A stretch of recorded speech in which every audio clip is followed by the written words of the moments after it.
Hello everyone, this is Tim Wilmot speaking. Welcome to my demo and paint along experience for December.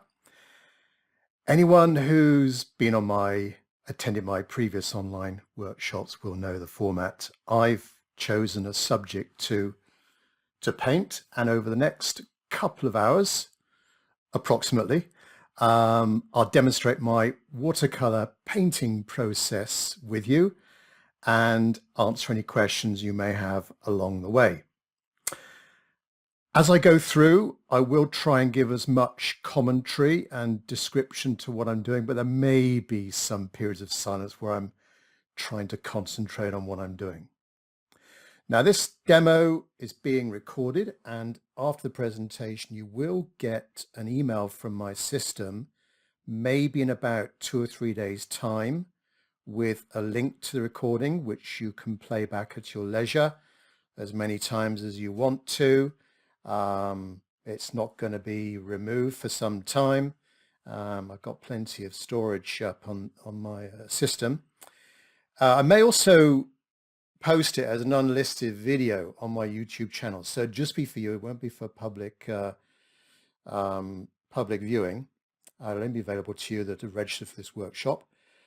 Also, if you email me, like I did the last time, for anyone that attended last time, if you email me a photo of your completed painting, I'll compile a short video, which I'll post up on my YouTube channel, this time publicly, of all the paintings I receive, and give you a very short critique.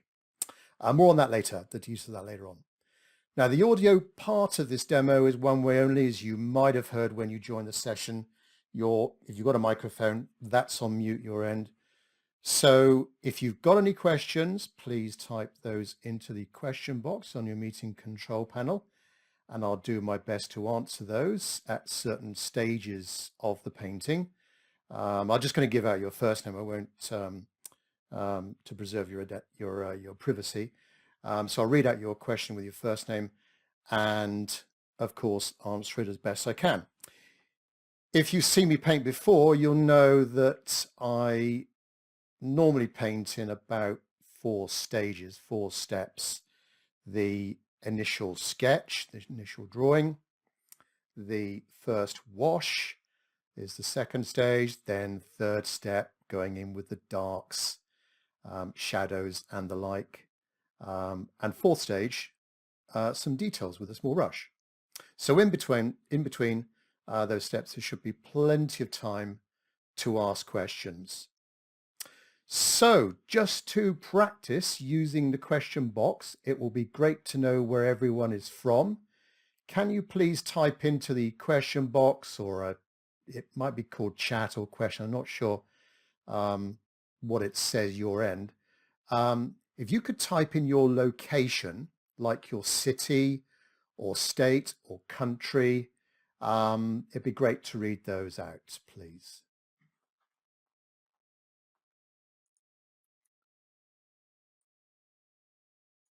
So let's just have a look.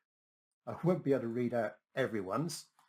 So we've got Eric from Dorset, David from Petersfield, Linda from Florida, Steve from Florida, Irene from Canada, Sandy, Pennsylvania, Kathleen, Indianapolis, Lois, Florida.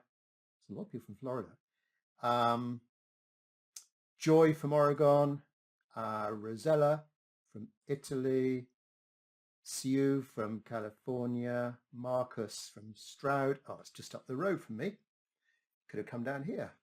And who else? We've got Janet from Los Angeles, Robert from Pittsburgh, Jeff from Camelford, Cornwall. That's a lovely place to live. Did I see Robert from Pittsburgh? Hello, David, as well to you. Denise from Boston, Jay from Vermont, Bogdan from Romania, and Bonnie from Idaho. Okay, no more, please. Olga from Israel. I'll just read a few more. Helen from Canada. Right. Apologies to, Philippe from Belgium. And Marie from Bern, Switzerland. Right, let me just remove the ones I didn't have enough time. So thanks very much, everyone. Betty from Mexico. Colin from Australia. Colin, I hope this is, this is Monday for you. Yeah, arranging the times for these, it had to be a weekend. I've got a daytime job during the week, so it has to be a weekend. And I normally go for 6 o'clock in the evening, trying to span as many time zones. But Australia, it's sort of southern hemisphere, and on the other side of the world, it can be very difficult to choose a time that pleases everyone. So apologies for that. Kate from Ventura. Hello, Kate. How are you? Right. So let me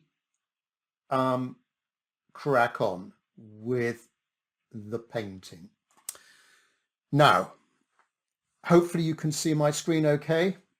And the subject for this session is a little town, Rio Maggiore, on the Italian coast. I think it's called the Spezia coast, or the coast of La Spezia, sort of the top third of Italy on the west side, and it's part of the Cinque Terre, the five very pretty villages.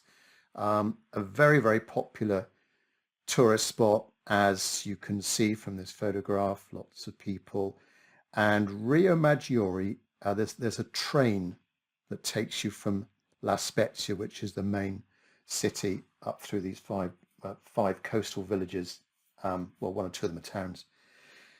And this is the first one, Rio Maggiore. And I think a lot of people ask me, what makes you choose a certain subject? And I take loads of photographs on my travels, and probably about 95% of them, when I look back at them, they're not really suitable for painting. They're bad composition, or the light's wrong, or they could be quite tricky from a painting or watercolor point of view. But I think this one is all right, because from a composition point of view, we've got a left-hand side, we've got a right-hand side, we've got something and going across the middle.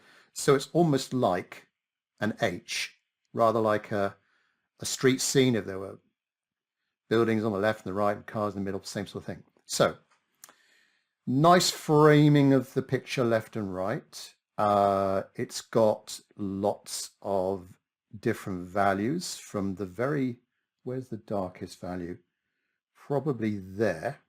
That's the darkest value in there. And then we've got some very light values around the tops of the boats. Water glistening against the sunlight. We've got a nice trail of light from this ferry, and little bits of light hitting the boats there in the harbour, and this just behind the breakwater there. Yeah, so it's got lots of contrast change, lots of difference of values, which will help with watercolor. We have some people. Now, this is a paint along experience, so some of you may paint along with me, somebody may have started already. You may choose just to watch and then paint in your own time, no problem whatsoever. But there's lots of people, and if you want to miss out the people, don't worry. That doesn't matter. This is you do your own thing, and you don't necessarily need to follow my style. It'd be interesting to see if other people interpret this scene in a different way. No problem whatsoever. But we've got some figures, and again, different size of figures, some figures coming down the little pathway there. There are some figures on this sort of promontory, this cliff top, and they're silhouetted. I don't know whether you can see, they're silhouetted against the sky. probably I'll miss those out. They are just too far away. It's too much detail. And that's what we need to consider when looking at the scene. Ignore the detail, particularly around the edges of the scene. Now, on the left-hand side here, it's cropped. It's missing from the picture, but you can just see there's like a platform and there's a cafe that way. So I'm not going to do any of that, but we've got some boats around the left-hand side there, balconies as well. Yeah, I've got to be a bit careful about putting too much detail around the sides of the painting. Try and concentrate on this area and these lovely, yeah, these boats, sort of that nice angle. Let's think about perspective here. And where is my pencil gone? Here it is. So perspective. Now, the backs of the boats it's an almost vertical line, but we want to try and break up that line. So as the photograph suggests, some a little bit over to the right, others a little bit over to the left. So yeah, that's quite nice. So it's sort of a little windy path there. All these boats are pretty much the same size. So we've got a line there that's almost 30 degrees off the horizontal, something like that. Okay. And then buildings, well, look at the tops of that balcony there. That's almost 45 degrees. Matched by this top, this sort of that line there, that level of the buildings, that too is about 45 degrees. When we come down to eye level, things are almost horizontal again before they go back the other way. So interesting exercise in perspective, which you may or may not like. We'll see how we get on with that. Yeah, so lots of things to interest us. Boats, it's got people, it's got architecture, we've got a range of values, warm colors, cool colors, obviously the cool colors of the boats as well. We need to be careful when we paint the sky. You can almost not see the horizon. It's actually, if you've downloaded the photo. Oh, incidentally, the photo for this scene, for anyone that doesn't have it, it is in the handout section on your meeting control panel, but fingers crossed everyone has had that. I'd normally send them out. Well, you can actually download it from the website, invitation website, and also on the PayPal email it was attached to that as well, but I know some of you missed it, no problem, and it is in the handout section. So as I go through, I will be giving a commentary. I'll describe the materials I'm using, paints I'm using. I'll try and cover mixing and how much water I've picked up and whether I've got a dry brush or a wet brush, or types of brushes I'm using as well. And we will cover different watercolor techniques, wetting wet, laying down a wash, edges in watercolor, hard edges. For example, that is a hard edge. Do you see this snaking wall there as it comes down, look at the edge either side of that. And then soft edges, well, a prime example of that would be the horizon is almost, well, there's no edge to it at all. But it does change from a sort of blue to a slightly sort of greeny color. And if you've got rough paper, dragging our brush across that, they will give us some interesting little highlights in there.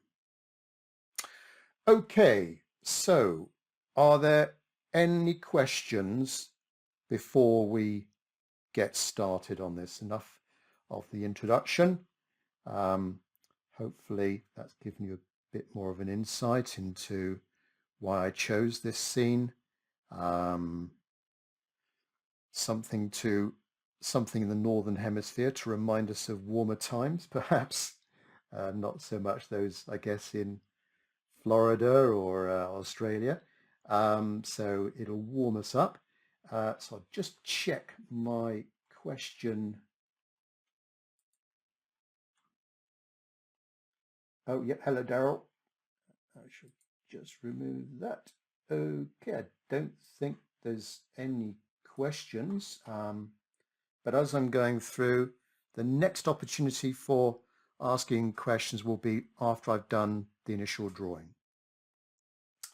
Right. Oh, question from Eric. All the verticals lean outwards. Very good point, Eric. Yeah. Eric's made a very good point. Look at the side of the left-hand buildings, as Eric correctly points out, just a slight, it leans in there. And likewise on the right-hand side, that leans that way a little bit. If we were doing this portrait orientation, if it was round this way and we had the buildings left and right, maybe we could have had them slightly leaning inwards. That would have been quite a sort of give a lot of atmosphere to the enclosure of the scene. But yes, in this case, excuse me, in this case, they are leaning outwards. So watch out for that when we do our drawing. Right, so I've got a 2B pencil here. The paper I'm using is Saunders Waterford cold press, so it's medium roughness, middle texture, not too rough, not too smooth. It's not pre-wetted, by the way. Yeah, paper size Olga is 15 inches. Sorry for being imperial. 15 inches by 11 inches. Katya, it's yes, okay to use hot press. Katya asks, is it okay to use hot press? Hot press, for those that don't know, it's the smoothest paper. Great for doing detail work. Possibly you'll get on better. I've seen people in workshops and demonstrations that I do using hot press or very smooth paper, and sometimes the paper surface is not very forgiving, and if you give it a little bit of hard work, you can sometimes damage the surface. So just be careful, Katya, on laying down. Also, the hot press can be quite absorbent, I find, as well.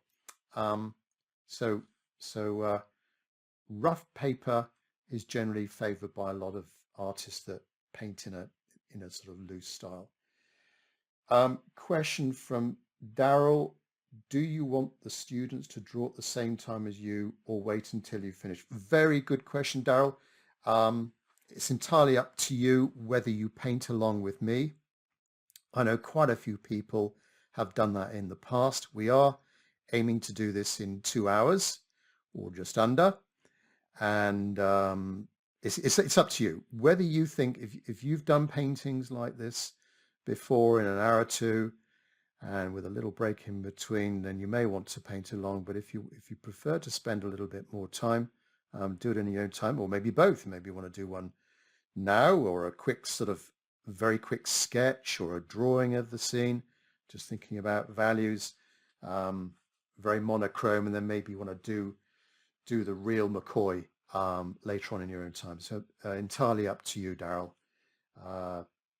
No problem at all. Right, so let's just reset those questions. Right, so I won't read out any more questions. I'm now going to crack on with the drawing, if I may. So where do I start? Starting is the most difficult thing to do.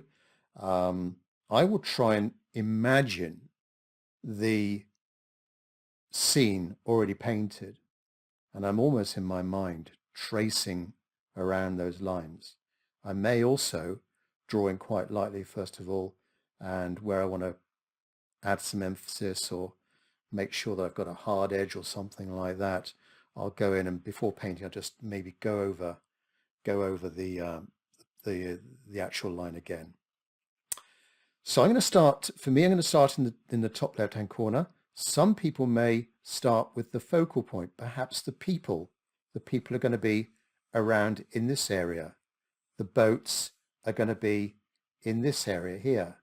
So you may want to sort of, you know, in your own mind, get that into the scene at this stage. And we've got the boats, jagged edge of the boats, and the line there. I'm going to start in the top left corner, and as Eric was saying, there's a slight slope to these buildings on the left hand side, sloping outwards, so ever so slightly an angle, a little bit like that. Then we come down to the cliff top and the slope down to the breakwater, the little bay. We have a sort of snaking line of the wall, which I'll just sort of draw in there, something like that. And the base of the buildings, they're quite tricky angles on the base of the buildings, because obviously that pathway is coming down to us, so it's playing a sort of little trick on us. There's some steps there, and maybe the edge of another building, something like that. Then we come down to the left-hand boats.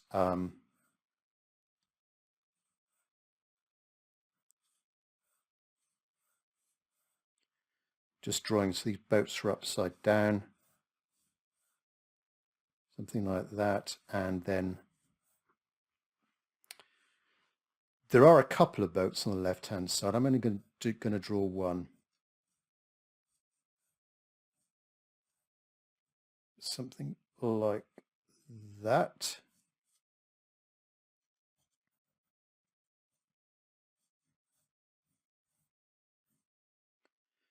There we are, and there'll be a shadow.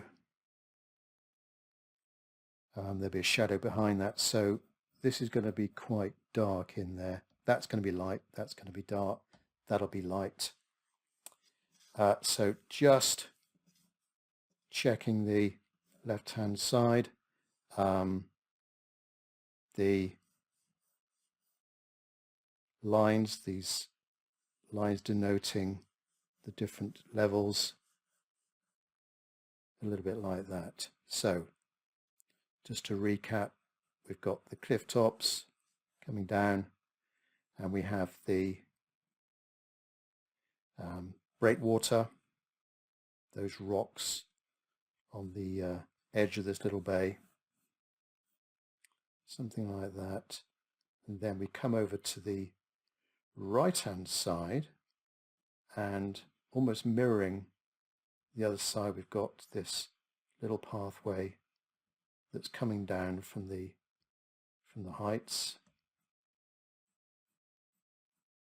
some steps in there,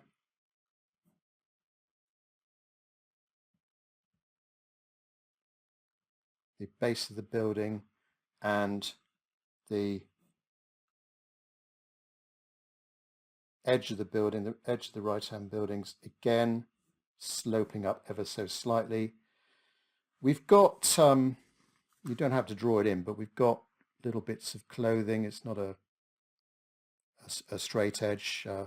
When we come to paint that, we'll perhaps sort of give the impression of something, some washing hanging out to dry there. And then the lines of perspective, something like that.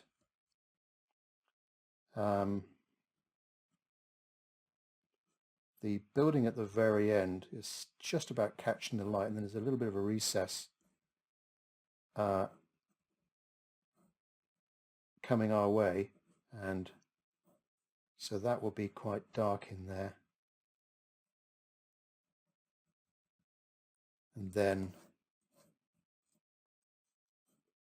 quite dark in here as well. So I've just done a little bit of cross hatching just to remind me of those dark areas. Back to the bay, there's a row of boats. Now I'm not going to draw in each individual boat, but just sort of just draw the edges of the boat. Just imagine it as one shape, something like that. There's the ferry, very lightly drawn, something like that. The horizon will be, it's sort of something, it's almost sort of there. I'm going to draw it in very faintly because I don't want to have that showing too much in the end painting. And there'll be a little trail of a little trail leading from that ferry boat there. Down to the boats, these blue boats, a main feature of the painting, and we need to get this right. And I'm going to start with the boats furthest away from us, where we can't really detect where one boat finishes and the other boat ends, but there are a couple of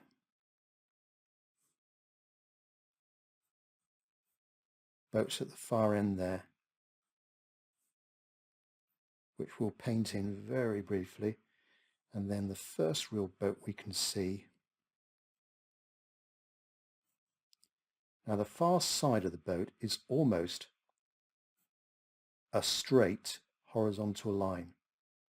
And I'm going up to this guideline that I did earlier, that one that I said was about sort of 30 degrees or something like that. And now the side nearest to us has got a bit of a curve to it, and it does come up a little bit more towards the front of the boat. So it's almost like that. There's a seat at the back, there's a plank in the middle, and there's a little platform at the front as well. And there'll be lighter areas there, a bit dark in between. Right, next boat. So we're getting bigger now, so they're coming towards us.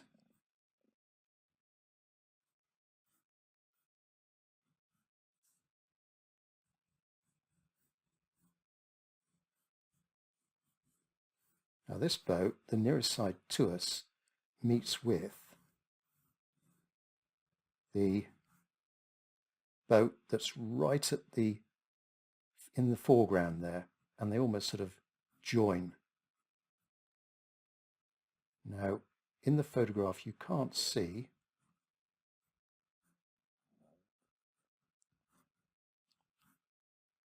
the front of that boat, but I'm going to get it in there.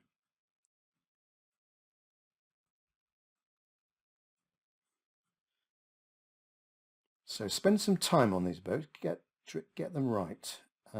Use a rubber if you haven't you've made any mistakes there. So they are pretty much all the same as regards their design.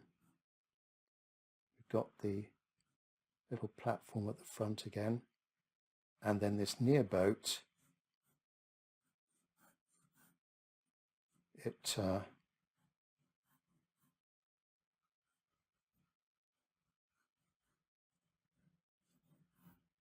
perhaps we can, on mine we just see the near edge.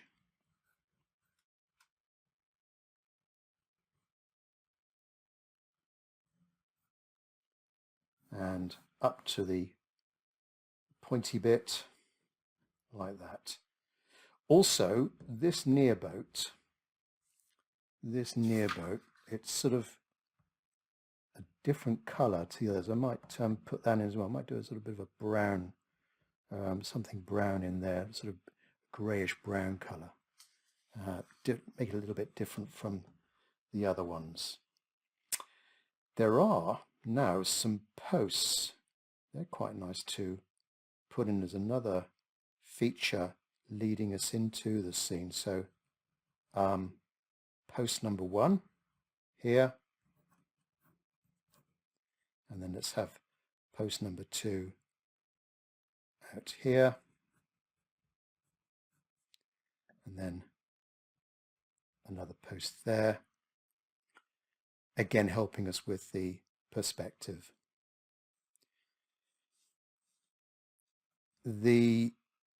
Going back to the left-hand side, let's just check my drawing of this wall here. It's got to be fairly narrow at the top, and then wider as it, of course, comes towards us. And finally fanning out something like that. Okay, it's time for some people in the scene, and so we have a group of people here. I'm going to start drawing the people, the heads first, and then come down the body, but find a reference point first of all where the tops of the heads are. So going back to the photograph, a lot of these people, the tops of their heads are almost level with the furthest boat there. Do you see? So we'll use that as a reference point. Other times you can look at how they might relate to a window or a doorway or a car, top of a car, just to help you on where to start. I don't want to put these figures all in the same size, so there will be some smaller figures, larger figures. We are slightly looking down on them. Where I took the photograph, there is a slight slope going down to there's a sort of slipway just beyond this boat here. So there's a slight slope going down. So the people at the back will be a little bit higher. The tops of the heads will be a little bit higher than the ones closer to us. So let's have a couple of figures first of all.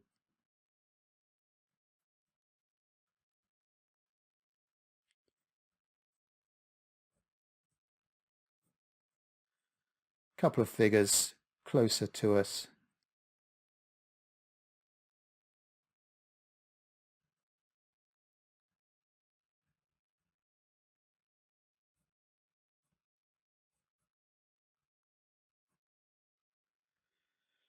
Like that. Also with figures, there's a rule of 7. So the head will be about 1/7 of the overall body. So 1, 2, 3, 4, 5, 6. So 1, 2, 3, 4, 5, 6, 7. So the bottom of the feet should be around about there, if you see what I mean. Let's draw in some more distant figures, a little bit smaller, heads just a tiny bit higher. Maybe I'll have that one in white. That'll be quite nice to have that just slightly lighter against a darker background.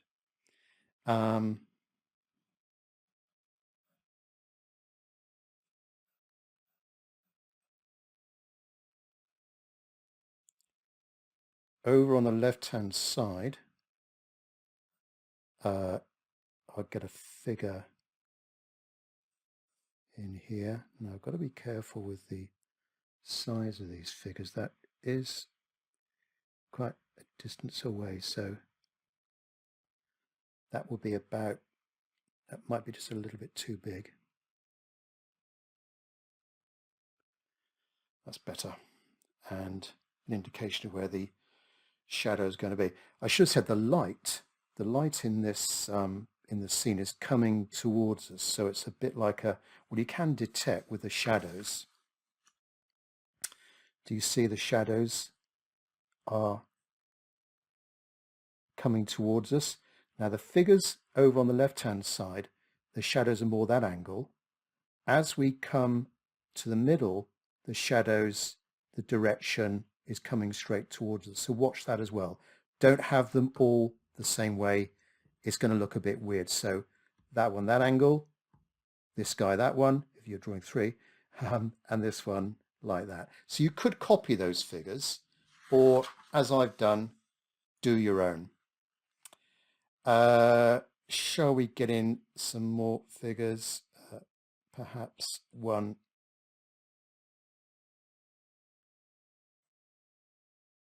Let's have one coming towards us.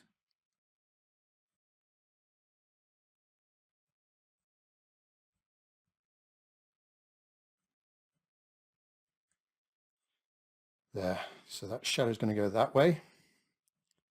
This shadow is going to be there, and the shadow is going to be like that.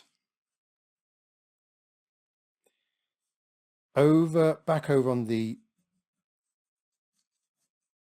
left-hand side, I've drawn there the edge of the pathway and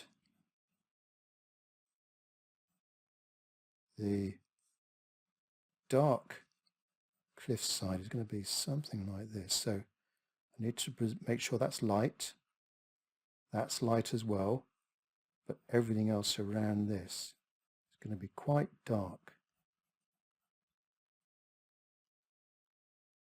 Then there's a rocky sort of slope down to the water's edge, and it comes down and then around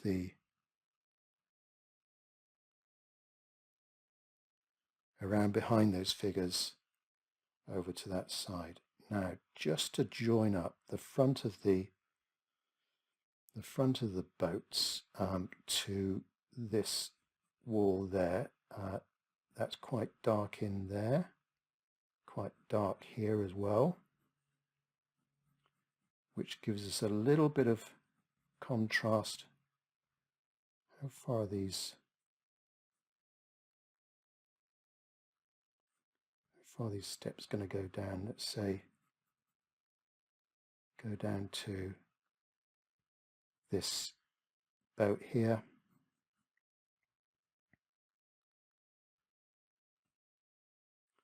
Some rustic steps, not too perfect. I think with steps you want to try and not make them equally spaced lines.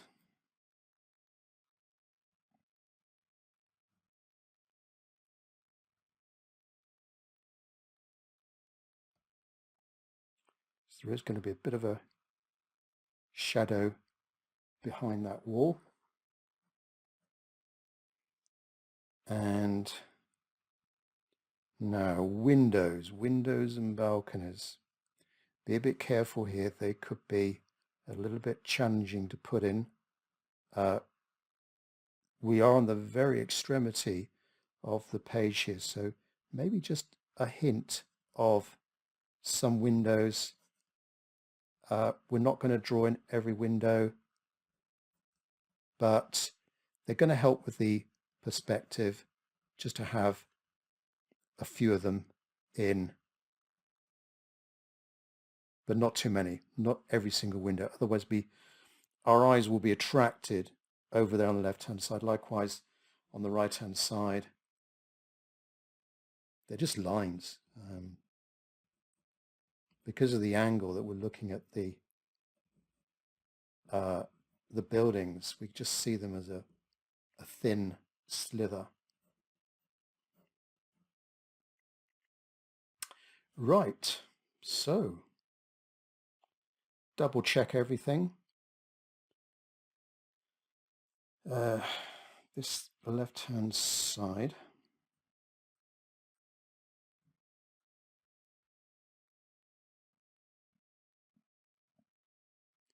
Try and make it look a little bit more like a boat.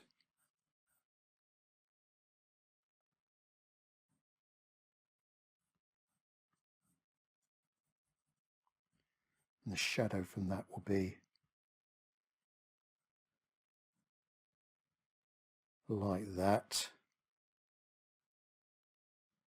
Dark there, light there, a little bit darker.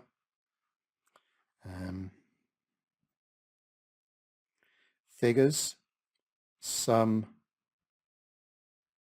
going away from us. Don't forget the arms.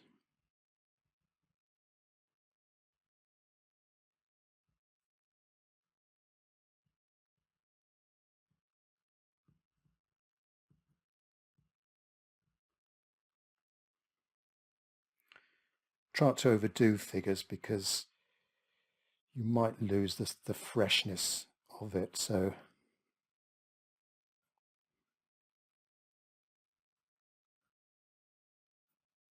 do them very briefly, and something underneath these boats here that are upside down.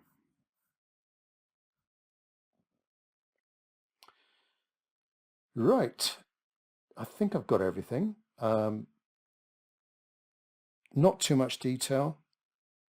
Trying to think about the composition, getting it right before going on to the next step. I have made some of these lines a little bit darker than probably I normally would, just so that it shows up your end.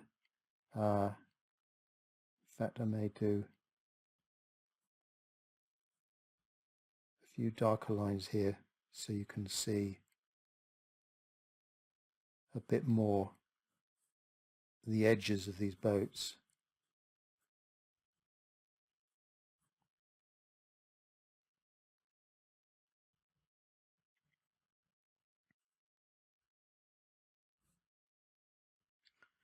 Now some of these edges will be broken up a bit. You'll see lots of details like where these oars go in.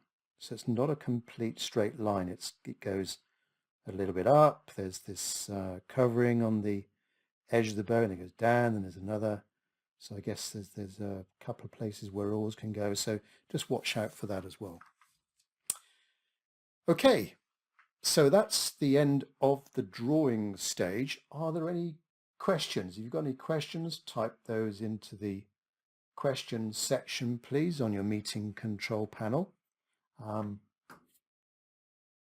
And if there aren't any questions, we'll go on to the wash stage.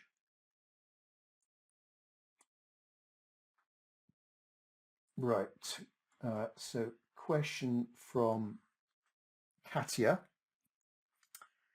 How do you simplify people? Okay, how do you simplify people? By practicing the drawing of people. Let me see if I've got a plain piece of paper somewhere and explain what I mean. Can I draw on this? Okay, people. So very quickly, I will start with a head, but it won't be a complete circle. It might be just like an upside down U. When I've quickly drawn that, I think to myself, am I going to have this person coming towards me or going away from me? There might be something, the way I drew that line, there might be something that gives me a hint as regards how I should continue. So this one, for example, may be walking away from us. I'll then put in the shoulders, and then the rest of the body, trying to think of those rules that I mentioned, the rule of sevens, and then the legs, very briefly, just describe it, even to the point of actually not drawing much of a leg at all. You see, I just did the bottoms of the legs there. This figure may be walking one way here. So let's have that figure like that. You see, quickly draw the figure, looking down, and arms, something like that. So very quickly define the figure, the legs. Don't spend a lot of time doing the legs, and certainly don't bother drawing the feet. But think about these rules of sevens. So 1, 2, 3, 4, 5, 6, 7. 1, 2, 3, 4, 5, 6, 7. Yeah, so the legs would be down here in this example, if that's the height of the head. So again, 1, 2, 3, 4, 5, 6. So 1, 2, 3, 4, 5, 6, 7. So this head's just leaning a little bit. Think about those proportions. Otherwise, some people do. They draw the heads just a little bit too big for the figure, or maybe too small. But normally it's too big. Yes, that's my take on drawing figures. Very briefly, simplification, and just keep practicing it, Katya. Okay, I don't think there's any more questions, so I'm now going to do the wash. And I'm going to start with first brush. Excuse me. First brush is a mop brush from Raphael. This is a soft aqua brush. It's synthetic hairs, but very good edge to it. Do you see that? If I can get it at the right angle. Very good edge there, and good water retention. We want to apply this as quickly as possible, and the aim here is to cover up as much of the paper as we can, but paint around, preserve the lights, preserve the whites, and maybe smaller details that I might go in with later on. So I'm going to paint around the boats, the trail, maybe some highlights on the rocks, the water lapping against the rocks on the left-hand side here. This row of boats, paint around that. Paint around some of the figures, certainly this white figure here. You must remember, don't let me paint over that figure there.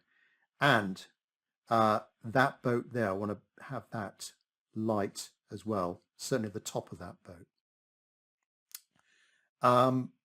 Color-wise, very light in value with the sky. Sort of a light cerulean blue. You can see in the photograph, let's get it back. You can see in the photograph, well, there's some high clouds there, wispy clouds, but it's sort of almost the same color. Don't get bogged down in too much detail and concentrating on creating clouds. Well, it's up to you. I'm not going to bother. It's going to go over with a fairly clear wash there, coming down into the water and going around these figures. This will all be blue. Warm color on the right hand side, warm color on the left hand side, and the street level, well, it's a sort of, again, a warmish color. As regards what color, I feel it's a little bit of an alizarin crimson, perhaps a touch of burnt sienna, and a tiny bit of blue. I can even see a little bit of yellow ochre there. And that's what I'm going to do. That's what we're going to do at the wash stage, is introduce all these different colors, particularly in the foreground area, but not necessarily in the sky on this one.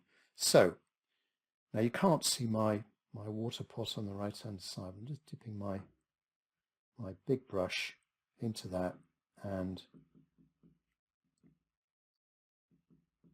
let's pick up a little bit of cerulean blue.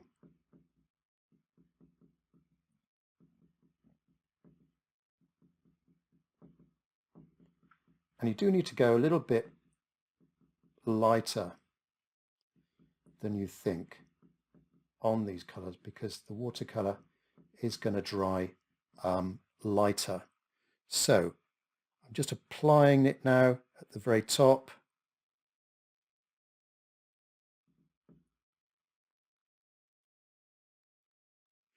Going over the edges of the buildings.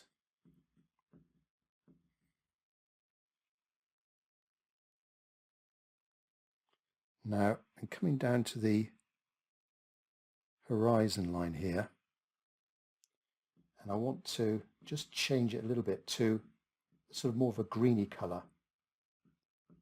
So I've picked up my cobalt green,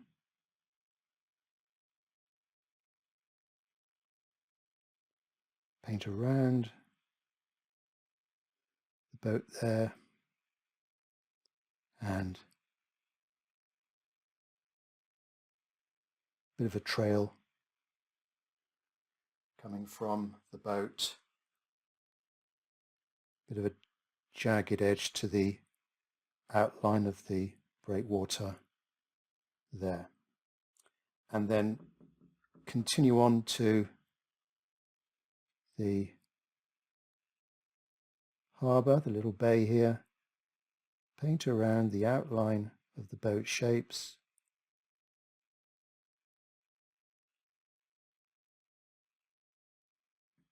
down the other side,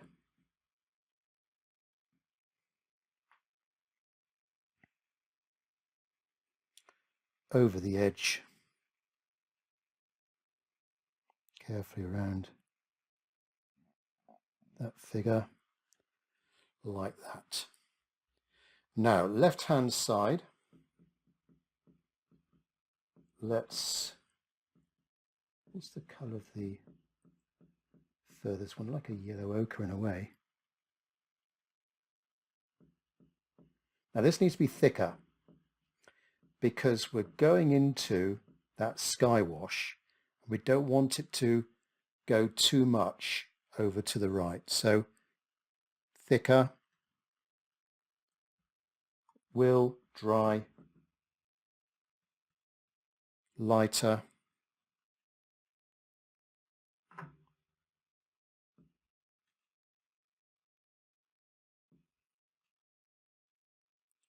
Go around these boats, and then the pathway is a little bit more of a brown colour, so I'm mixing a little bit of alizarin crimson with burnt sienna to do the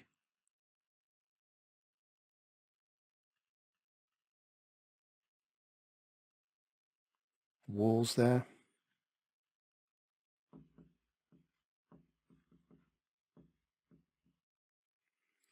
Now down to the base of the cliffs, I'm going to paint around some of these figures.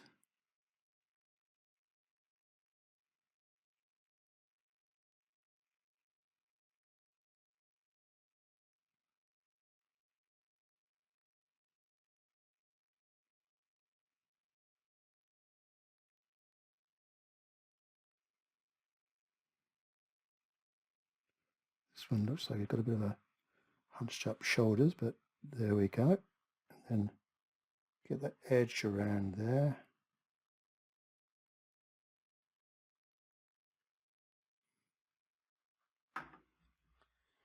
Likewise on the right hand side, bit of burnt sienna, alizarin crimson, up to the edge of the building,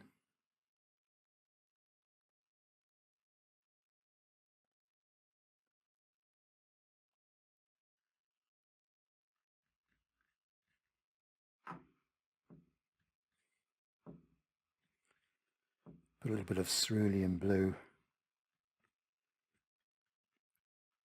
down the right hand edge. And now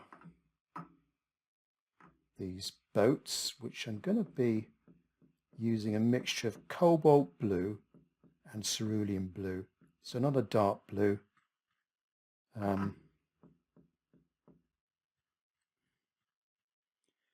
A lightish blue.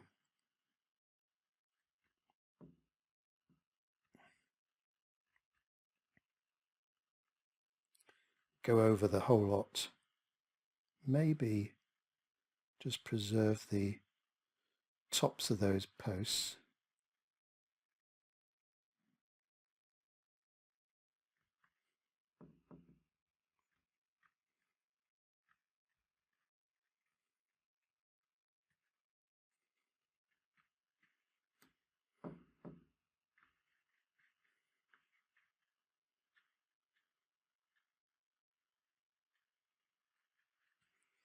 And now the street,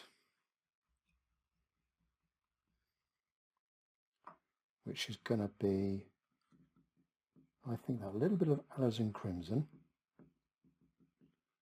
Pick up a bit of burnt sienna and a little bit of ultramarine blue. A bit more alizarin crimson, a bit more burnt sienna, a bit more water, and yep, that looks all right.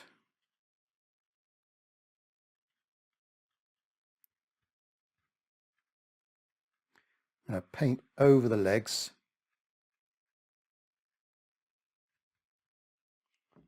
Perhaps a little bit of yellow ochre in there as well. Make it a bit more interesting. And up to the edge.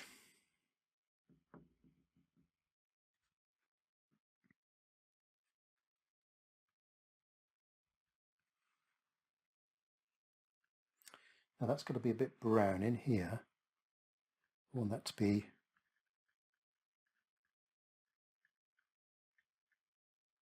just pick up some of that street mixture like that.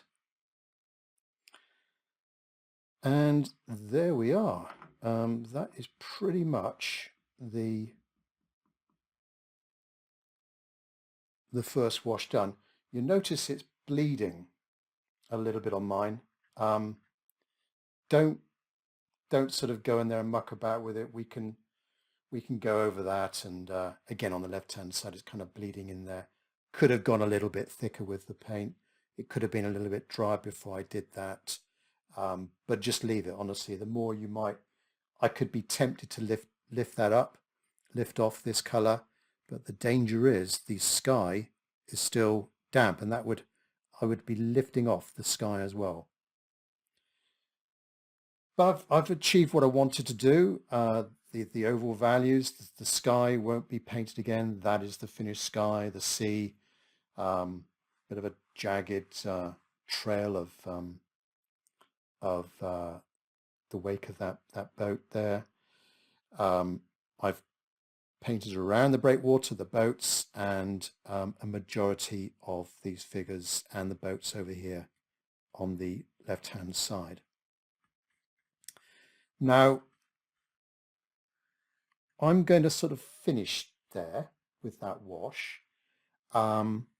Just a few things, a few other tricks that you might deploy for streets or buildings where you may want a bit of a highlighted line. If I grab a smaller brush and dip it in the water,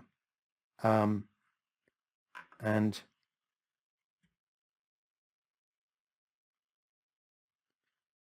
just drag it along some of these buildings here.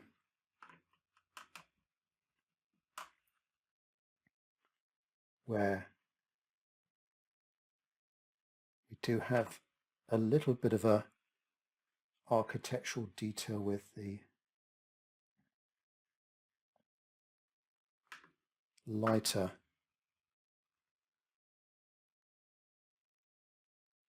It's a little bit too dry up there.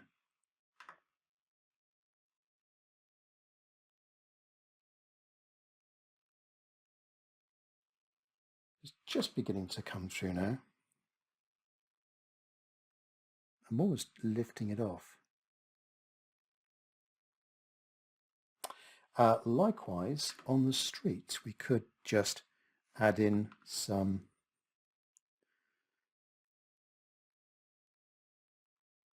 white lines just to help define the surface of the street, and some sort of mortar or something between the paving slabs. Or you could do a little bit of splattering as well, and that would be another technique on some of these walls that are still pretty damp still. You could do a bit of splattering just to give the impression of an older building, but it has to be done just right. That's too wet over there. That's about right. That side is drier than that side. If I look at that side against the light, it's still got a little bit of a glisten. It's too wet to do that splattering. That side has gone to more of a damp stage. So it's all down to timing, and then you get these little marks appearing. Right, so I'm going to let that dry, and if anybody's got any questions, please. I may get the hairdryer out just to speed things along a bit, but it's a tiny little bit of a break here. I did have a couple of questions sent in to me by maybe a couple of people that couldn't attend live, although I think David is online. But first question from Lily: planning your painting. I always have difficulty in the planning stage, color scheme, tonal value, composition, etc. My biggest problem is choosing a color scheme. How should I plan a color scheme in painting? Warm or cool colors and all. I do think a little bit about warm and cool, but I think more about the actual values in a painting. So you know, the darks and the lights. Yes, I look at my source and I think, you know, what colors are they, and try and match that to pigments in my palette. So as I was describing the street level, the more you look at something, the more colors you see, and you're trying to blend those in at this wash stage to get these interesting effects. And so I put in that little bit of yellow ochre there, and the rest of it was also quite warm. But the sky, definitely cool. Warm buildings. Yeah, so think about that.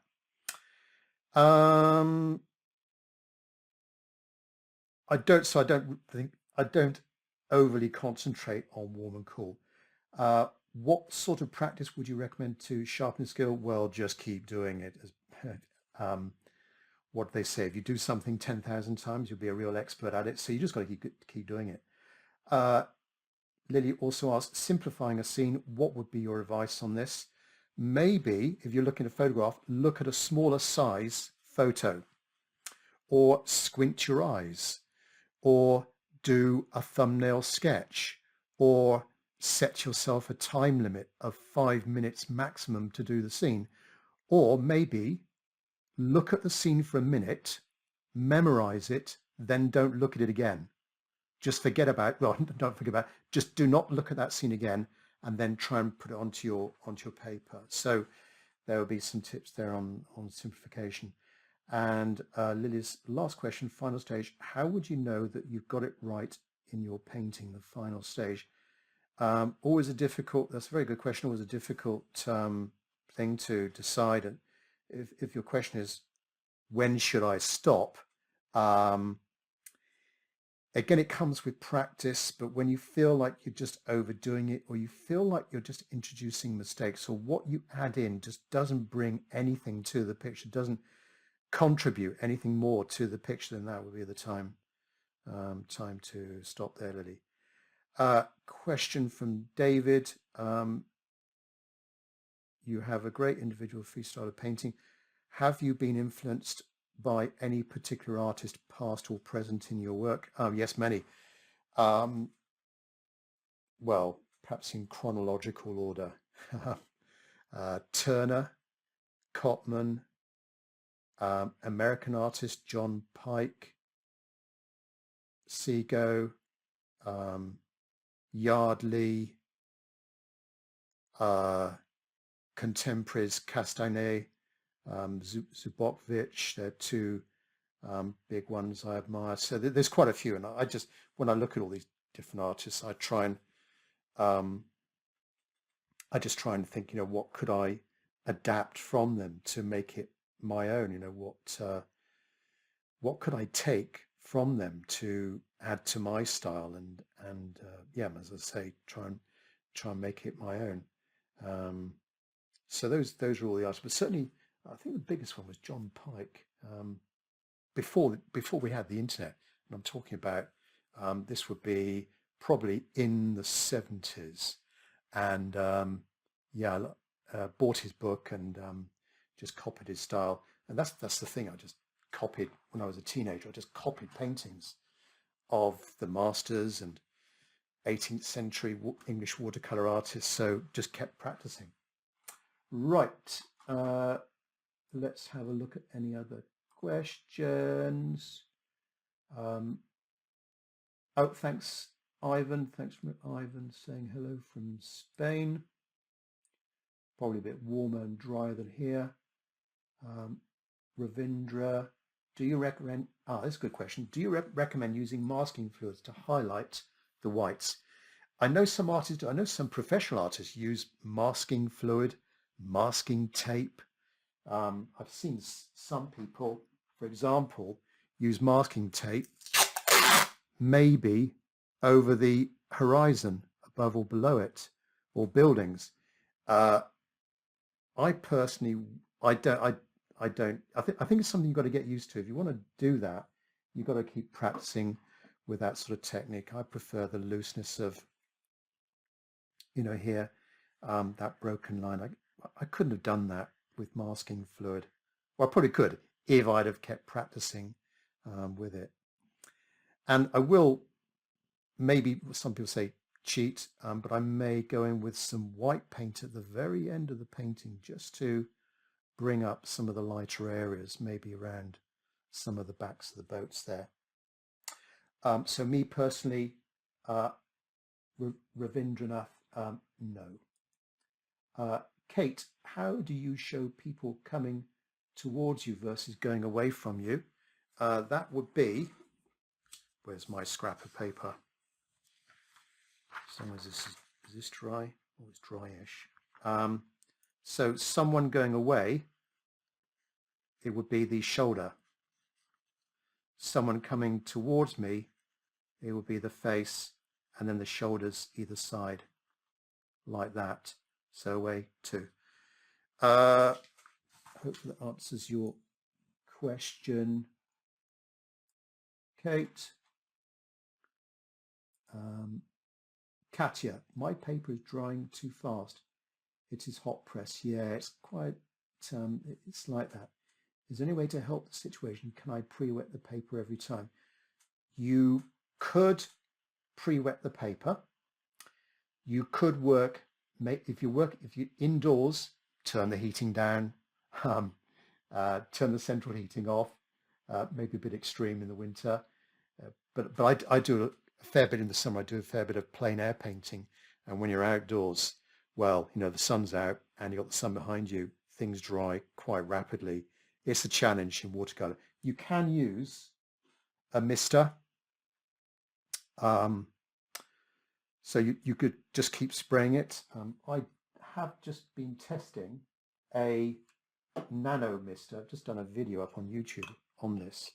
And this is a very fine spray. So that's a nano mister to keep things wet. Yeah, so that would be my tips. You've got to work fast, basically, and so you could pre-wet, Katya. William, I have trouble with how wet or dry my brush should be. Yeah, I know what you mean. I also have problems. I think prevention is better than cure. Look at your brush, observation. So if that brush is fat with water, you know when you touch the paper, it suddenly may all come out. It will happen more with a natural mop brush. So this is a pure natural hairbrush. For some reason, if there's too much water on that brush, it'll go bleh all over the place. It just comes with practice. So look at the brush, see what edge have you got. Maybe do a little test on the side or the edge or on a spare piece of paper just to check how much water you've got there.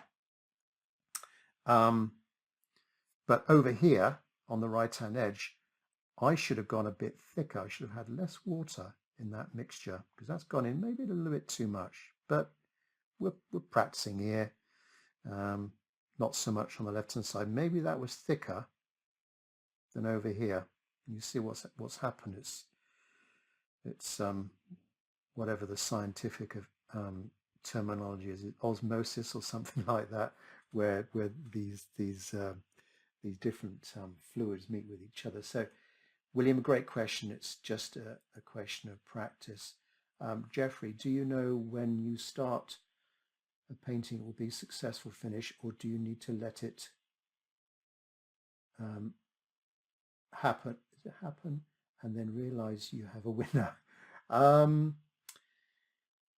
With all artists, when they finish a painting, they'll be hypercritical of their own efforts and do a debrief. You'll never know it's successful until the end. Maybe what you think is not too good, you show it to other people and they say, well, actually it's quite nice. So it's everyone's got different viewpoints on things. So maybe ask people, put things online for people's feedback, perhaps in Facebook or wherever if you go online to get feedback from groups of people, that might be an idea. So again, it just comes with practice. Mary Ann or Mary, my first wash has more hard edges than yours. Doesn't matter. Everything is drying out far too fast. We've heard that before. Do you recommend wetting the paper beforehand so it is wet on wet? Well, it's not strictly wet on wet.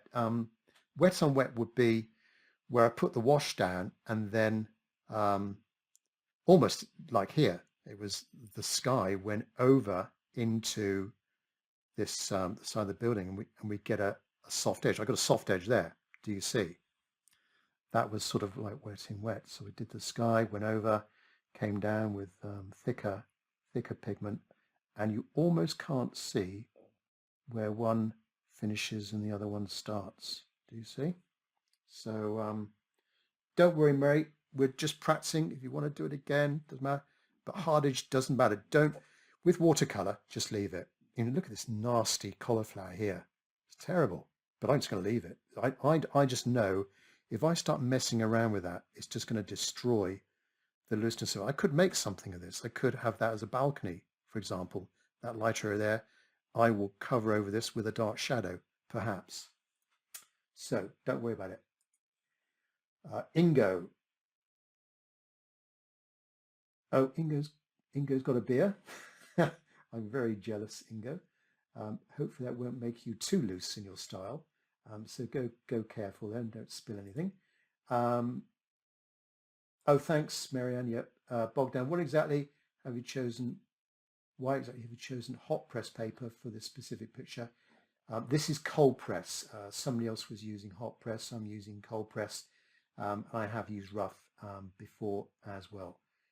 John, I'm having trouble with blooms. Sounds like the answer is the same as you're answering. Yeah, just leave it.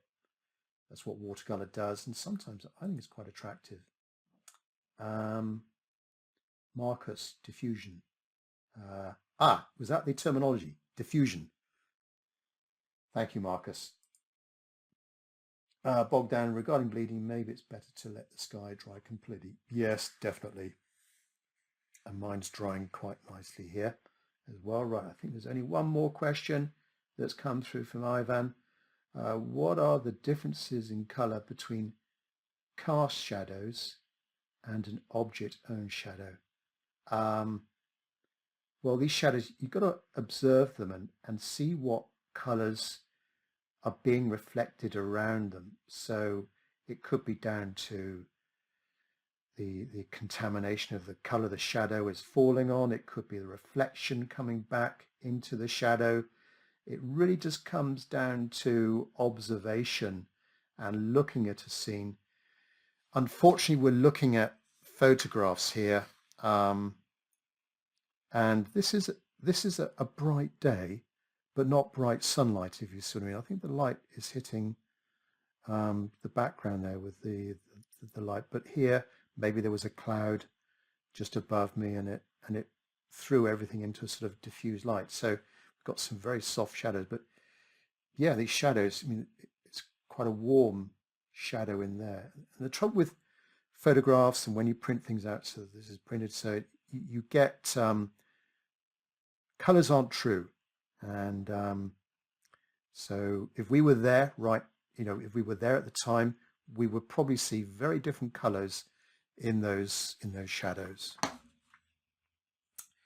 Right, Heidi, thank you for sharing my potential trouble spots. It helps to know these things happen for those with many years of experience. It's going to happen every single time, but honestly, just leave it. Let it do what it's going to do. I've just learned from experience that if you go in and muck about with things, it's going to end up being worse than you're going to be worse off. So just leave it. Okay, I think mine's fairly dry now. I'm just going to, let me just reset my question panel. So next questions will be after I've gone in with the darks, everyone. All right. So I'm just going to excuse the noise. I'm going to get my hairdryer out now because I can see there's a slight buckling of the surface. So I know this is still damp. I want this to be perfectly dry. All right. So mine's probably drying a lot slower than some of yours based on your comments there. So just excuse me. Hopefully it's not too noisy for you. It'll only be on for 30 seconds or so. It does say Silence Pro, but it's not silence.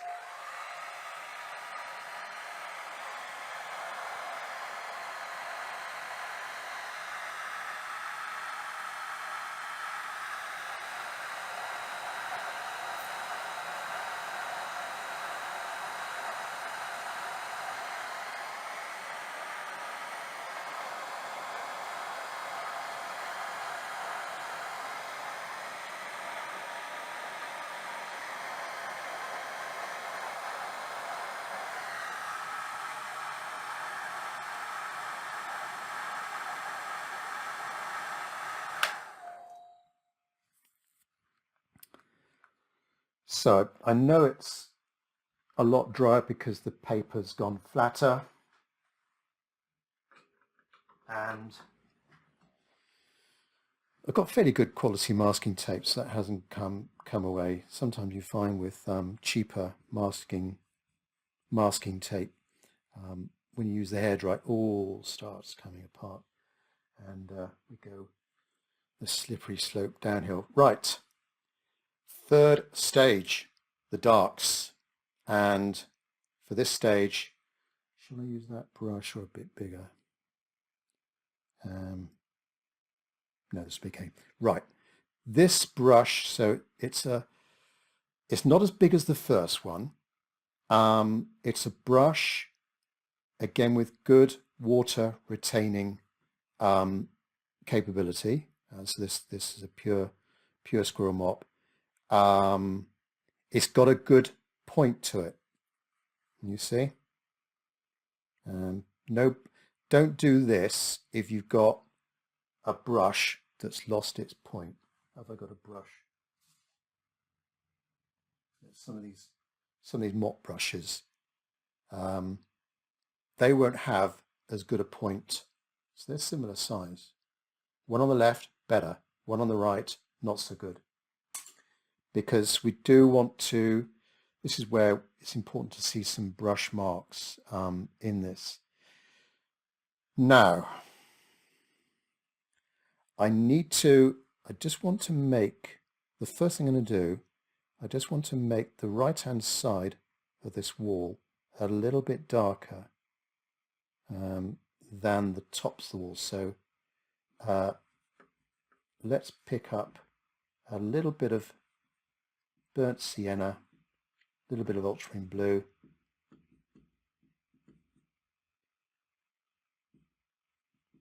and just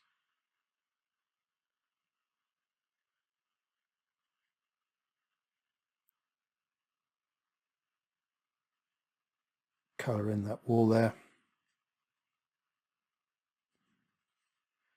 Actually, that is the same colour as some of the rocks.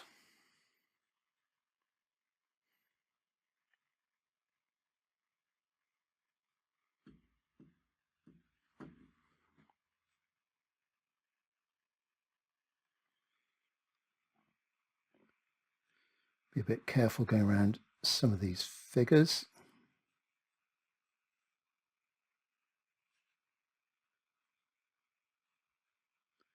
Like that. Over here, that's going to be a lot darker, so leave that. Right. Now, going a little bit darker still with the shadow behind the wall. So I'm going to go down here now.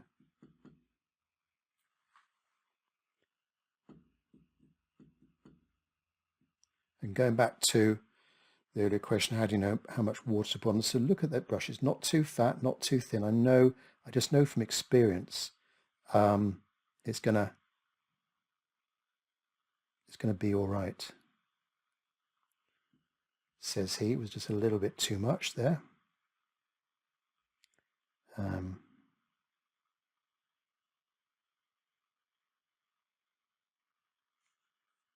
Just falling down the left-hand side here.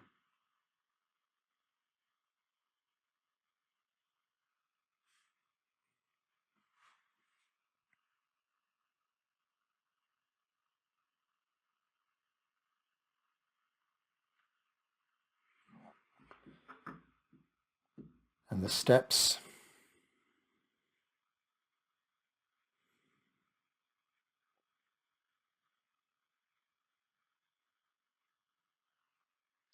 Like that. Very quickly done. Continuing on with the wall.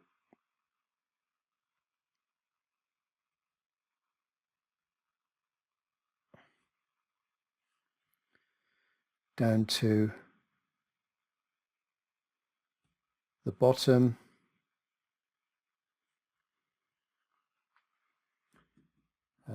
Shadow on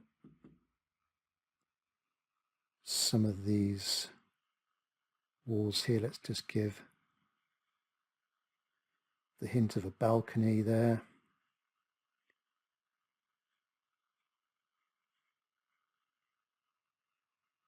And let's make that a balcony as well.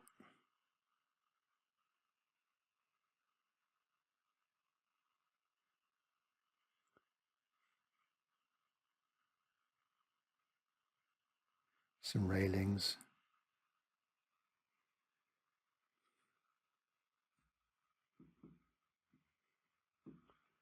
At this stage I could, if I got a good point, I could actually paint in some of the windows.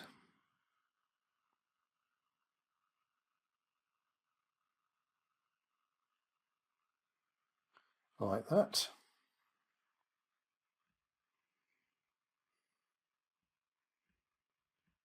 Just using my finger to lift off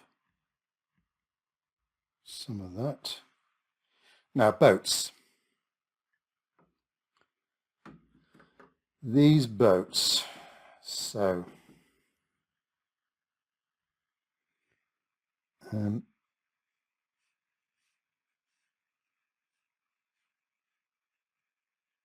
just making part of the hole a little bit darker.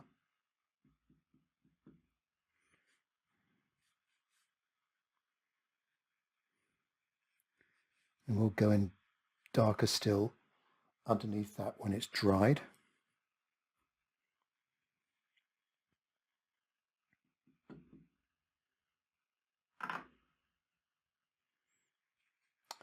This boat here,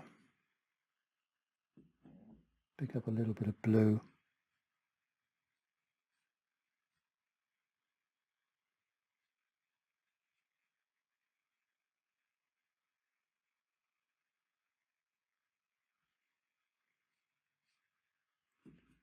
And continue up the side down to the street. Now for some really dark shadows in here, I'm going to pick up some neutral tint, bit of alizarin crimson to get in. Just need to lift off a little bit of this to get in some really dark shadows underneath this boat.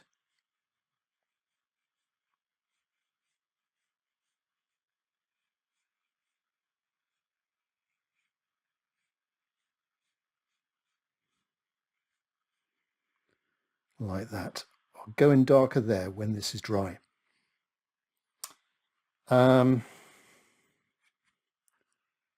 Right hand side.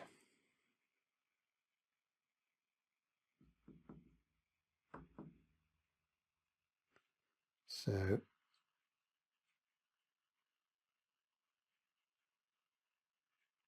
all that sort of washing and stuff hanging out to dry. And then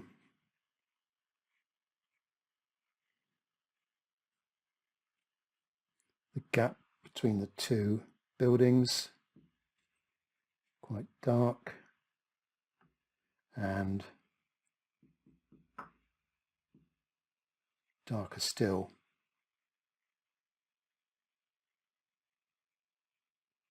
on the right hand edge, going a little bit lighter as we come down.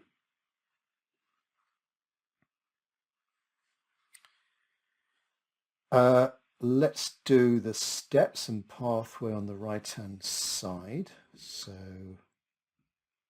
starting furthest away from us, starting furthest away,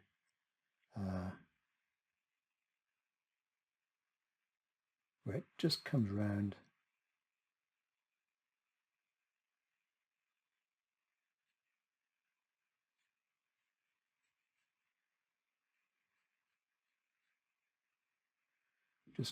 the corner.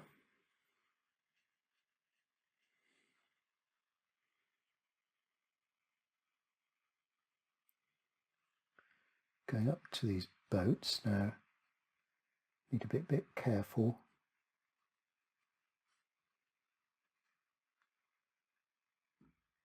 Going around the edge of those boats. Now for the steps here. So good edge on the brush, 45-degree angle, one stroke.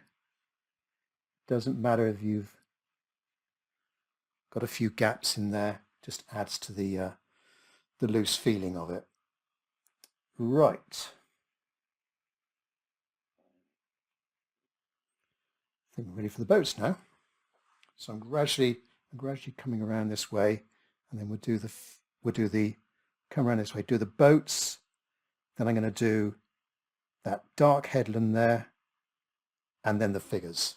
All right, that sort of way around. Okay, darker blue, darker blue. still with the same brush. Make sure I've got a good point, and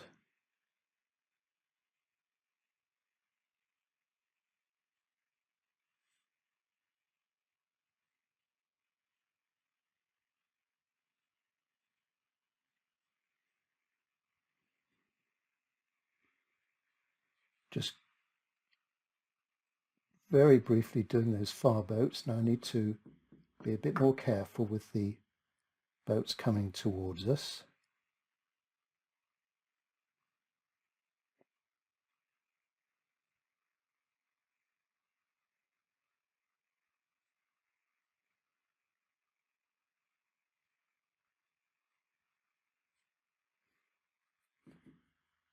So far so good.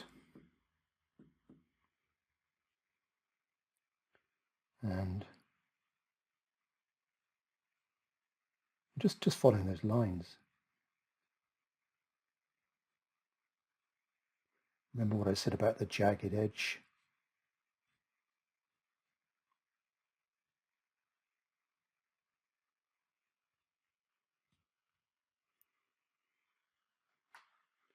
There.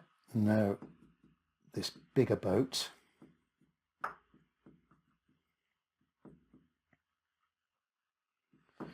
needs to be a darker blue.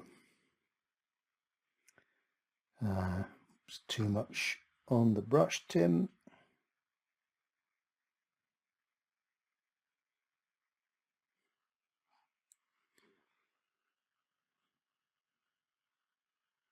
So there's the back seat, if I can call it that.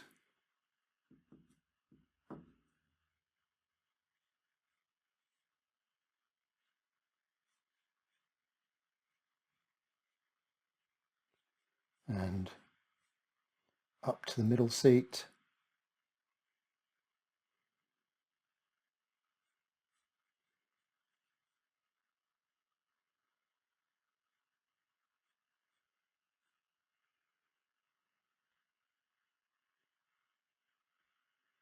And then up to the pointy bit.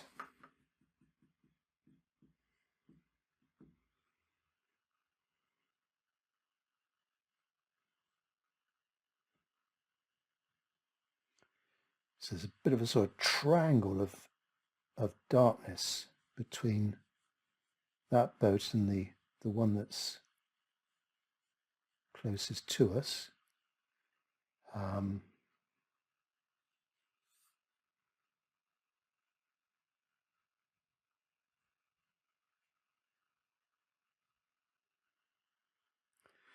There. And finally, this boat nearest to us.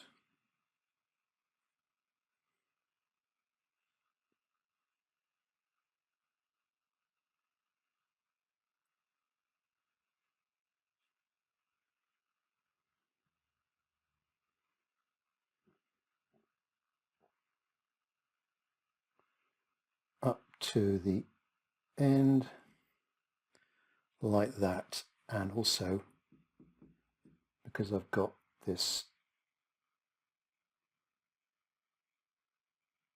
right hand edge showing, I need to just define that a bit, going over the masking tape like that.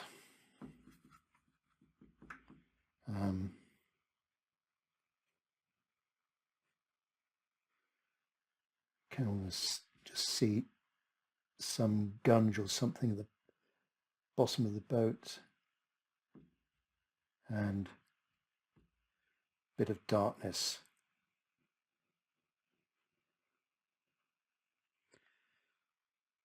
on the just underneath the front of the boat.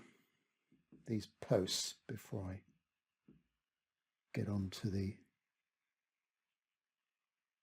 oops, as I see, you've got to watch this, brushes like this with natural hair, it's got too much water in it sometimes.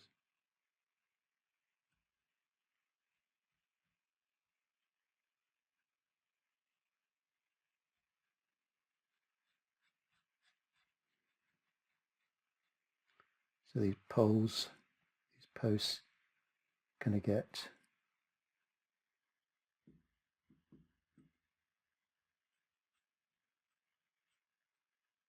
a little bit bigger as they come towards us.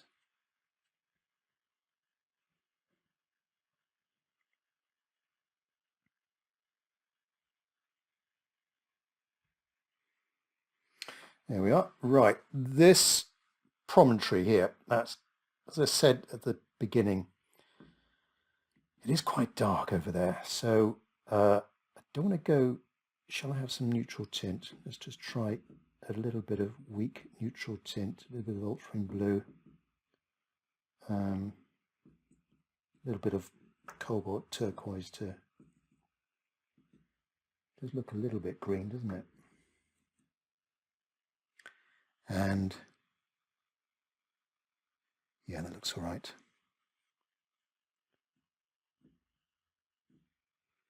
Those two together. Now I need to carefully make sure I've got an edge on my brush and a good point. Need to come round the top. Oh, just hinted a few people up there. And then come around.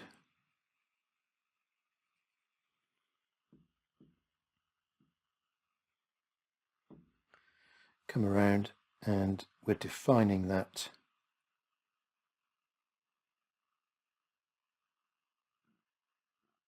edge of the wall.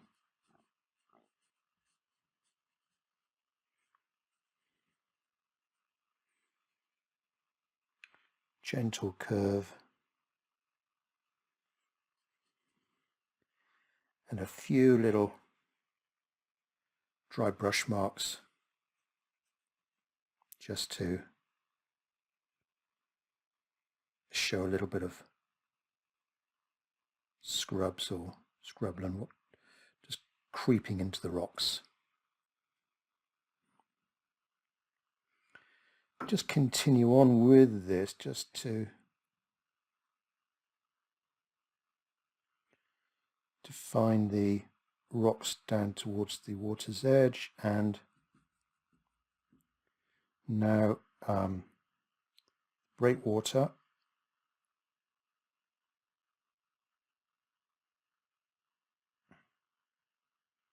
Leave a little bit of white here and there.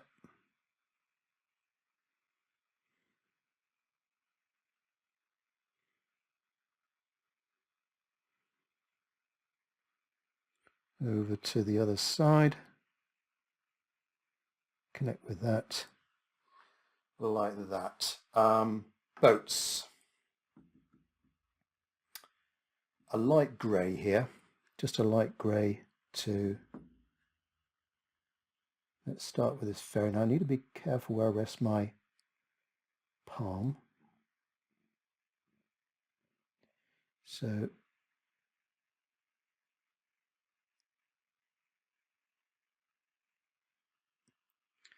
that's that boat, and then the row of boats, they're just going to be very simple lines. Let's just start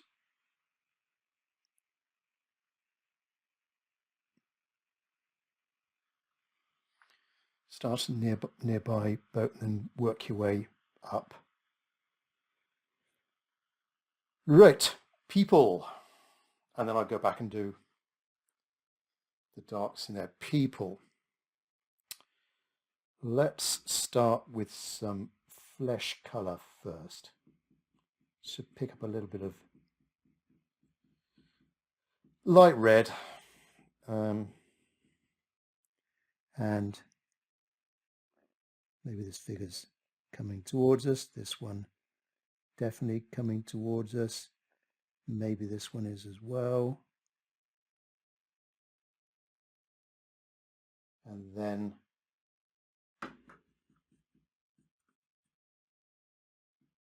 clothing of the rest.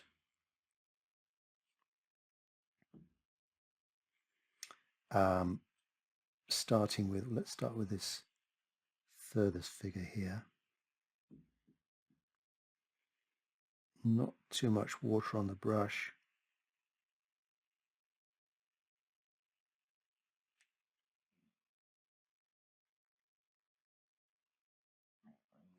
So that's that one done. Maybe a bit of shadow. And then this one.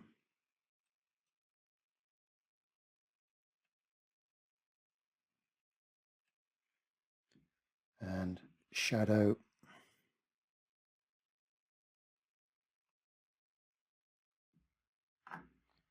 Just do them quickly. And then this is my biggest figure. Ooh, too much water. Do you see that globule? I do need to lift that up.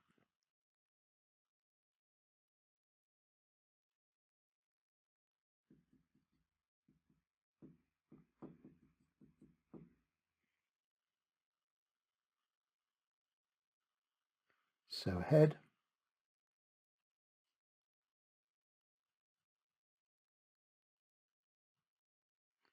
Shoulder. So I've left a little bit of paper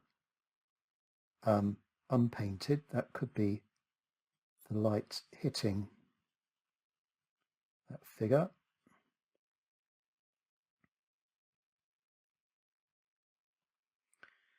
And then shadow.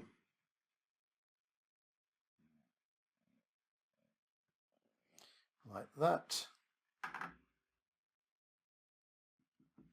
And then the one next to it. Ooh, too much again.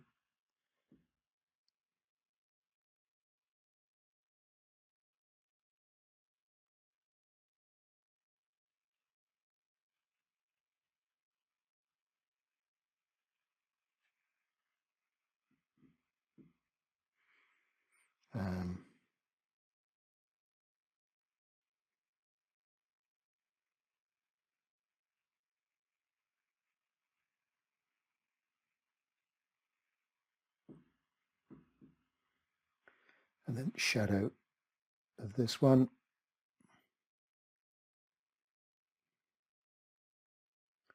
There are sort of railings or something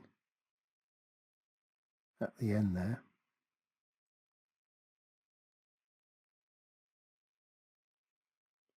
Give that far figure some legs.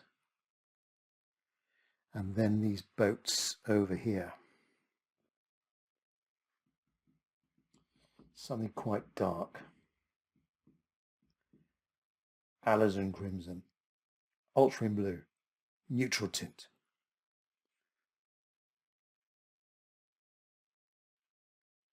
Well, let's start off with this one first of all. That furthest one. And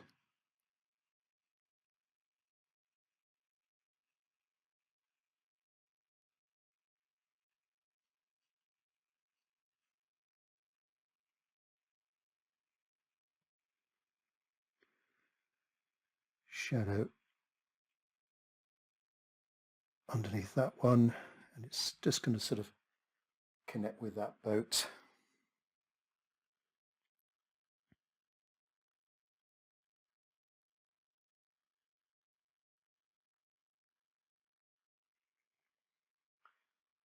Like that. So I think that's pretty much it for my darks. I've got in, I'm defining everything now. It's starting to come together. Perhaps this breakwater could have been a little bit lighter. And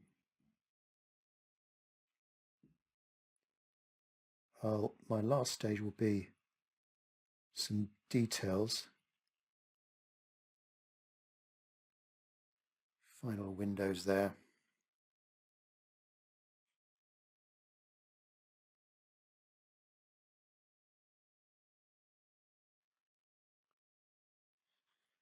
Yeah, this figure. That's better.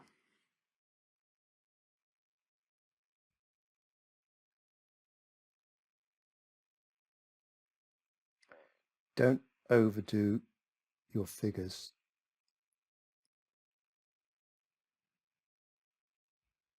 Too much.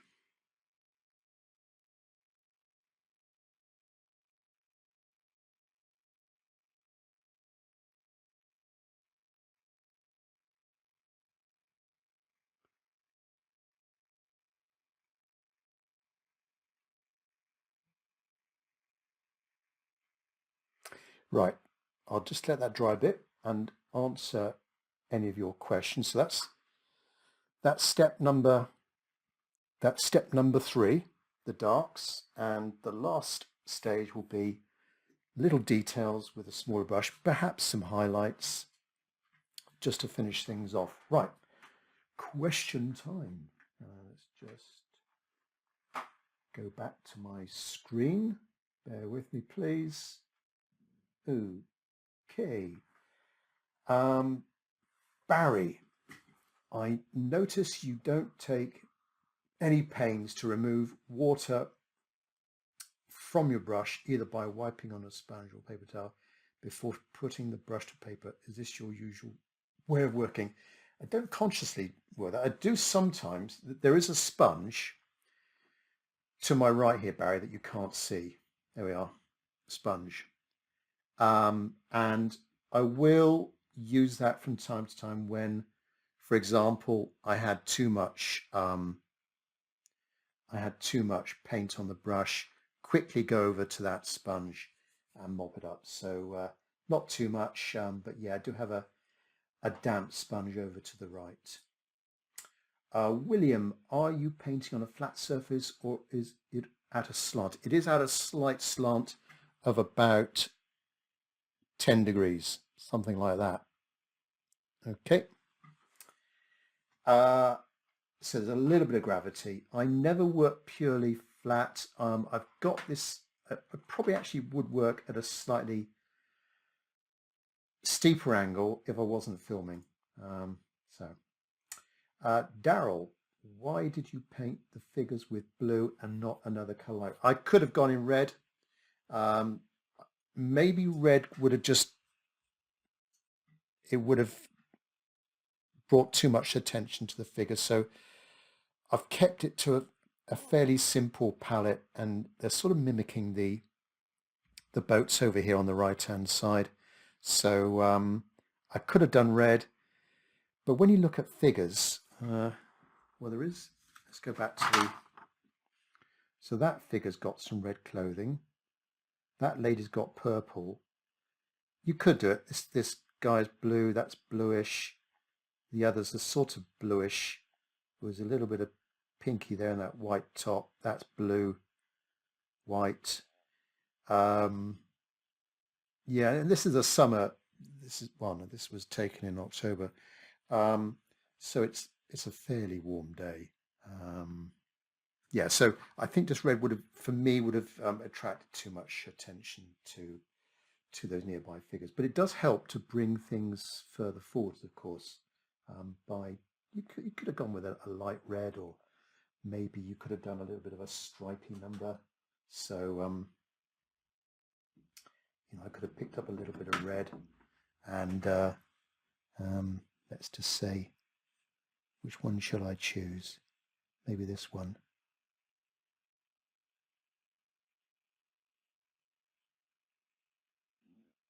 So this one's got a stripy top. Do you see? So it doesn't need to be purely red. Could be a little bit of stripy clothing in there. Right. I don't think there's any more questions coming through. So I'm now going to go on to the detail stage, and then we're done. So details. Small brush. And I think one of the questions was earlier, how do you know when to stop? And it's always a difficult one, because you are adding more detail, and the danger is you're going to lose that freshness. So I've got to be a bit careful here to keep an eye on that balance between detail and looseness. So with this synthetic brush, it's got a hair just coming out of it. Hang on a second. It refuses to come out. So with this brush, just picking up anything that's in the palette, not too wet at the stage, probably fairly dry. And I just want to now maybe emphasize some of these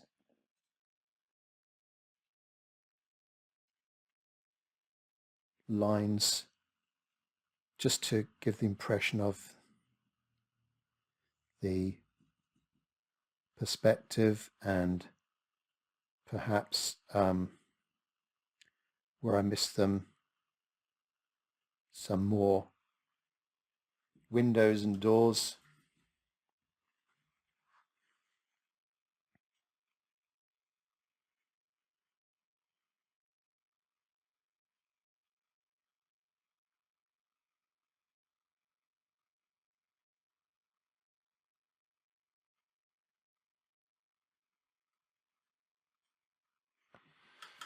The cliffs here, I think I'll just bring down a little bit more, so I'm almost using a dry brush mark here.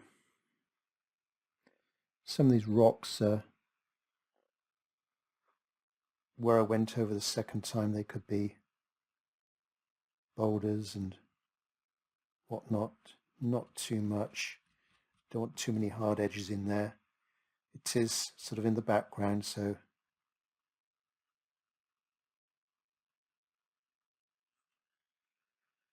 this figure here, need to just cover up its head a bit more.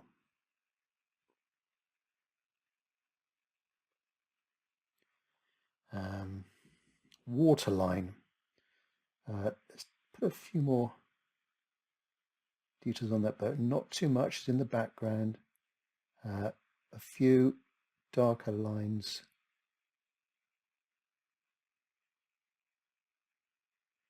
under these boats, perhaps the impression of some boys in the water.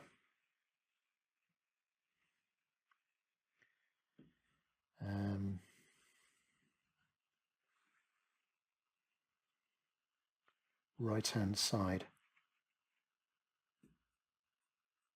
balconies. Don't do every railing, just the impression of some of them.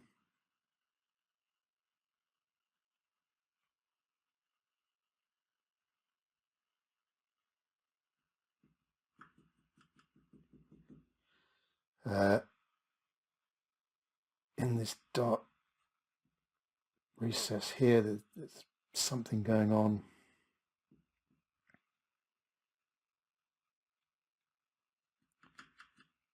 That's over on the side. I don't want to have too much detail over there. Now these boats, let's make up a little bit of a darker blue, and just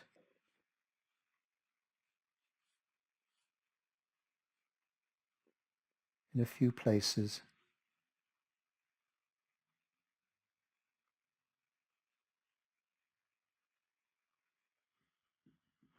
just define the tops of the boats a little bit more with this brush.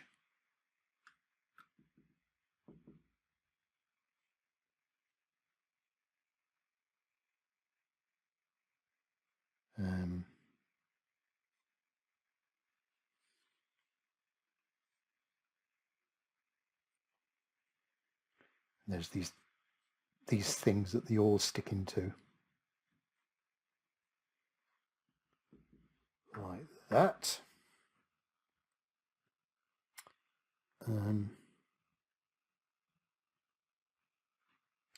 This nearby boat.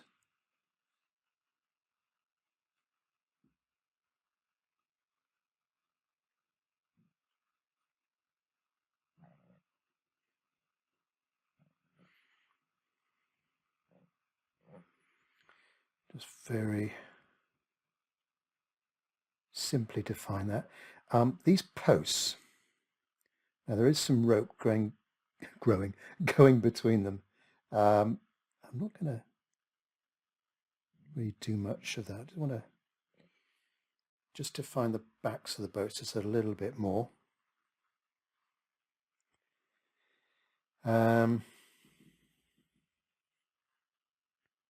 This boat here, let's do a line on it, perhaps another line across the hull there and there.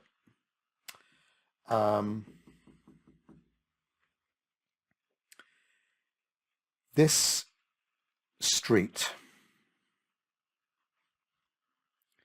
I need to get in some lines. It's going to help with perspective and some lines going across, not all of them, just a few here and there. They're going to get close together as we go into the distance. Just a few.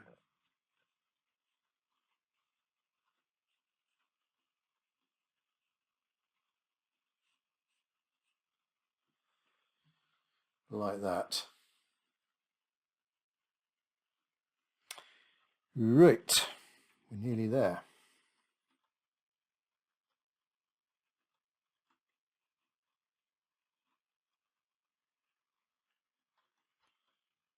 Just do a few more marks in there.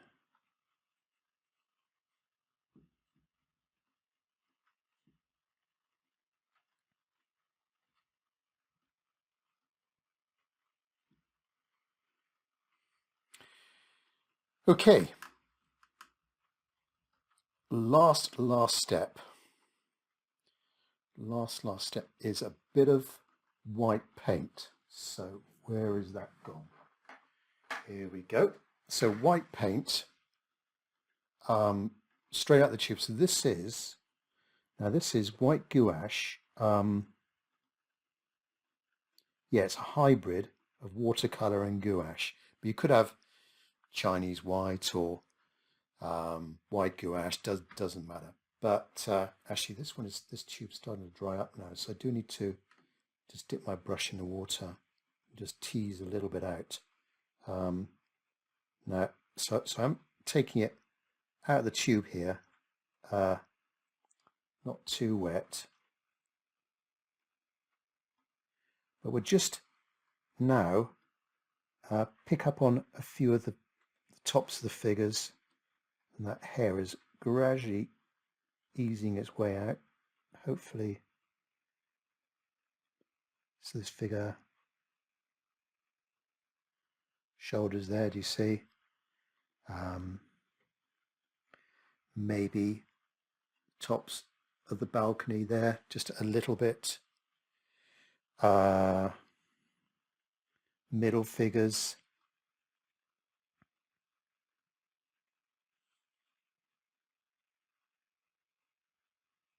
Like that. Perhaps the railings that were just above the little slipway, and then we'll perhaps just define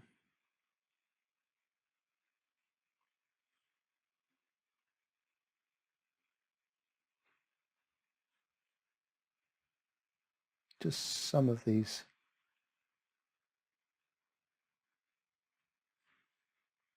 sides of the boat, just a little bit here and there.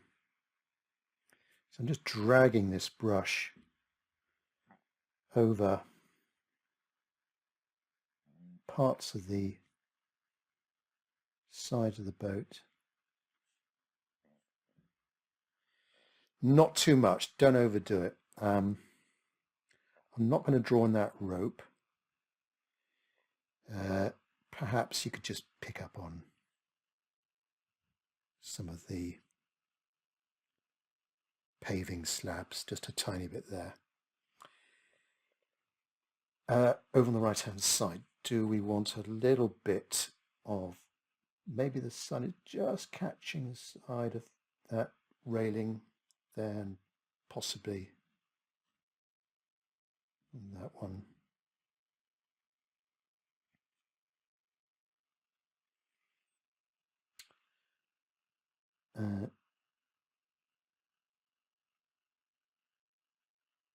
Let's just do a little bit of highlighting on that front of that boat. Oops, it's drying up a bit. Bit more water, not too much. Check my point. Yeah, that's okay.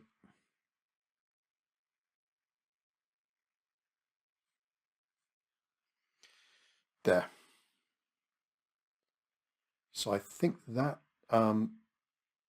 is me done. Says he, still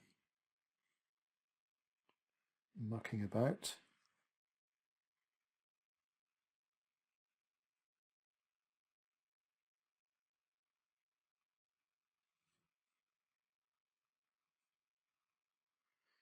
Yeah, that's it done. So when you're mucking about too much and it's not actually doing anything for the painting, that's when to stop. Right. So it's well, it's 8 o'clock UK time. I'm now going to sort of bring this to a close, but more than happy to answer any questions you've got. So just to do a recap of the scene. Nice composition. I thought we could work with this from a composition point of view, trying to simplify the scene, all the complicated bits of the architectural details, so many figures as well, the figures on the far cliff top.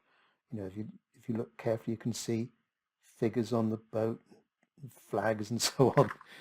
You've got to draw a line and simplify the scene.